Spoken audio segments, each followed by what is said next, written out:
Welcome to Bite at a Time Books, where we read you your favorite classics one bite at a time. My name is Bree Carlile, and I love to read, and wanted to share my passion with listeners like you. All of the links for our show are in the show notes. Today, we will be continuing Emma by Jane Austen.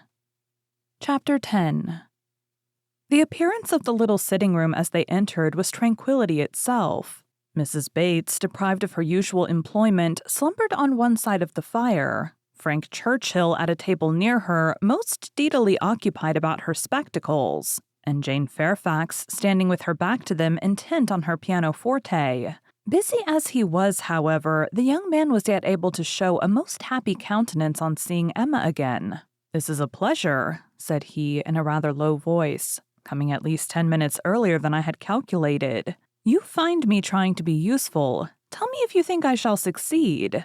"What?" said Mrs. Weston. "Have you not finished it yet? You would not earn a very good livelihood as a working silversmith at this rate." "I have not been working uninterruptedly," he replied. "I have been assisting Miss Fairfax in trying to make her instrument stand steadily. It was not quite firm. An unevenness in the floor, I believe. You see we have been wedging one leg with paper. This was very kind of you to be persuaded to come. I was almost afraid you would be hurrying home." He contrived that she should be seated by him and was sufficiently employed in looking out the best baked apple for her, and trying to make her help or advise him in his work, till Jane Fairfax was quite ready to sit down to the pianoforte again. That she was not immediately ready, Emma did suspect to arise from the state of her nerves. She had not yet possessed the instrument long enough to touch it without emotion. She must reason herself into the power of performance, and Emma could not but pity such feelings, whatever their origin, and could not but resolve never to expose them to her neighbor again. At last Jane began, and though the first bars were feebly given, the powers of the instrument were gradually done full justice to. Mrs. Weston had been delighted before and was delighted again. Emma joined her in all her praise, and the pianoforte, with every proper discrimination, was pronounced to be altogether of the highest promise. "Whoever Colonel Campbell might employ," said Frank Churchill with a smile at Emma, "the person has not chosen ill. I heard a good deal of Colonel Campbell's taste at Weymouth, and the softness of the upper notes I am sure is exactly what he and all that party would particularly prize. I dare say, Miss Fairfax, that he either gave his friend very minute directions or wrote to Broadwood himself. Do not you think so?" Jane did not look round.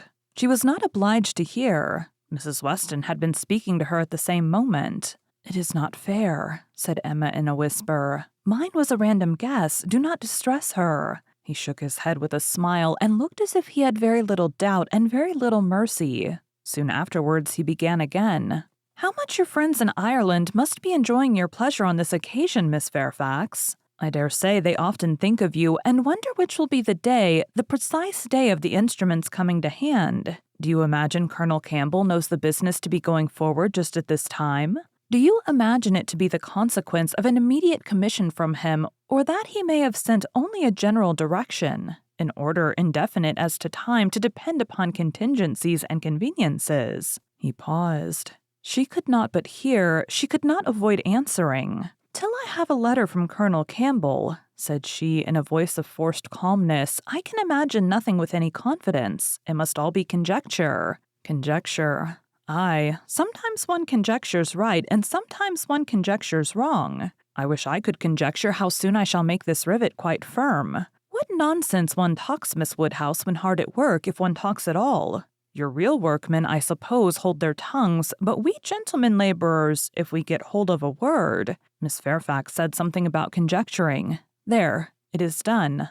I have the pleasure, madame," to Mrs. Bates, "of restoring your spectacles healed for the present." He was very warmly thanked, both by mother and daughter. To escape a little from the latter, he went to the pianoforte and begged Miss Fairfax, who was still sitting at it, to play something more. "If you are very kind," said he, "it will be one of the waltzes we danced last night. Let me live them over again. You did not enjoy them as I did. You appeared tired the whole time. I believe you were glad we danced no longer, but I would have given worlds, all the worlds one ever has to give, for another half hour." She played. "What felicity it is to hear a tune again which has made one happy. If I mistake not, that was danced at Weymouth." She looked up at him for a moment, colored deeply, and played something else. He took some music from a chair near the pianoforte and turning to Emma said, "Here is something quite new to me. Do you know it? Kramer. And here are a new set of Irish melodies. That, from such a quarter, one might expect. This was all sent with the instrument. Very thoughtful of Colonel Campbell, was not it? He knew Miss Fairfax could have no music here. I honor that part of the attention particularly. It shows it to have been so thoroughly from the heart. Nothing hastily done. Nothing incomplete. True affection only could have prompted it." Emma wished he would be less pointed, yet could not help being amused, and when on glancing her eye towards Jane Fairfax, she caught the remains of a smile, when she saw that with all the deep blush of consciousness there had been a smile of secret delight, she had less scruple in the amusement and much less compunction with respect to her. This amiable, upright, perfect Jane Fairfax was apparently cherishing very reprehensible feelings. He brought all the music to her, and they looked it over together. Emma took the opportunity of whispering, "You speak too plain. She must understand you." "I hope she does. I would have her understand me. I am not in the least ashamed of my meaning. But really, I am half ashamed and wish I had never taken up the idea. I am very glad you did and that you communicated it to me. I have now a key to all her odd looks and ways. Leave shame to her. If she does wrong, she ought to feel it. She is not entirely without it, I think. I do not see much sign of it. She is playing Robin Adair at the moment, his favorite." Shortly afterwards, Miss Bates, passing near the window, descried Mr. Knightley on a horseback not far off. "Mr. Knightley, I declare, I must speak to him if possible just to thank him. I will not open the window here, it would give you all cold, but I can go into my mother's room, you know. I dare say he will come in when he knows who is here. Quite delightful to have you all meet so, our little room so honored." She was in the adjoining chamber while she still spoke, and opening the casement there immediately called Mr. Knightley's attention, and every syllable of their conversation was as distinctly heard by the others as if it had passed within the same apartment. "How do you do? How do you do?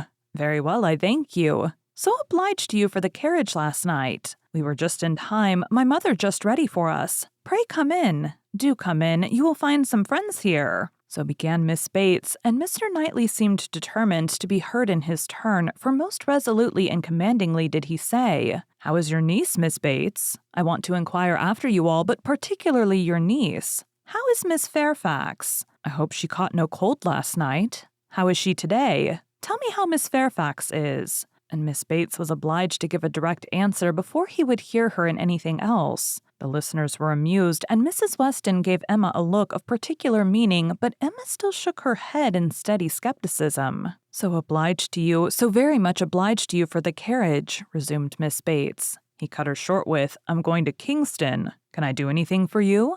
"Oh, dear Kingston, are you? Mrs. Cole was saying the other day she wanted something from Kingston. Mrs. Cole has servants to send. Can I do anything for you?" "No, I thank you, but do come in. Who do you think is here?" "Miss Woodhouse and Miss Smith, so kind as to call to hear the new pianoforte. Do put up your horse at the Crown and come in." "Well," said he in a deliberating manner, "for 5 minutes, perhaps. And here is Mrs. Weston and Mr. Frank Churchill, too. Quite delightful, so many friends." "No, not now, I thank you. I could not stay 2 minutes. I must get on to Kingston as fast as I can." "Oh, do come in. They will be so very happy to see you." No, your room is full enough. I will call another day and hear the pianoforte." "Well, I am so sorry. Oh, Mr. Knightley, what a delightful party last night. How extremely pleasant. Did you ever see such dancing? Was it not delightful?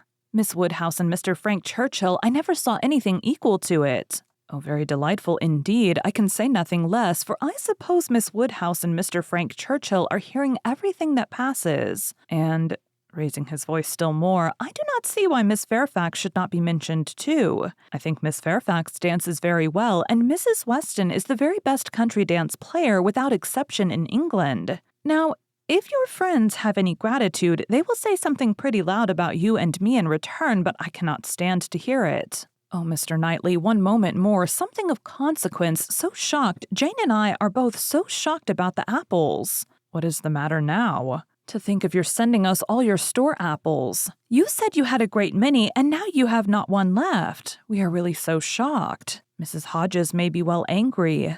William Larkins mentioned it here. You should not have done it. Indeed, you should not."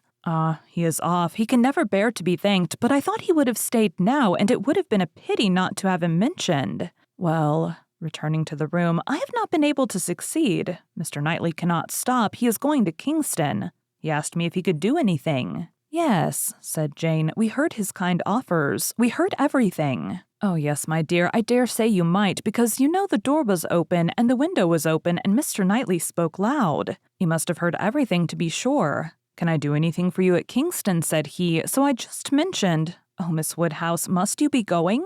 You seem but just come, so very obliging of you. Emma found it really time to be at home. The visit had already lasted long, and on examining watches, so much of the morning was perceived to be gone, that Mrs. Weston and her companion taking leave also could allow themselves only to walk with the two young ladies to Hartfield Gates before they set off for Randalls.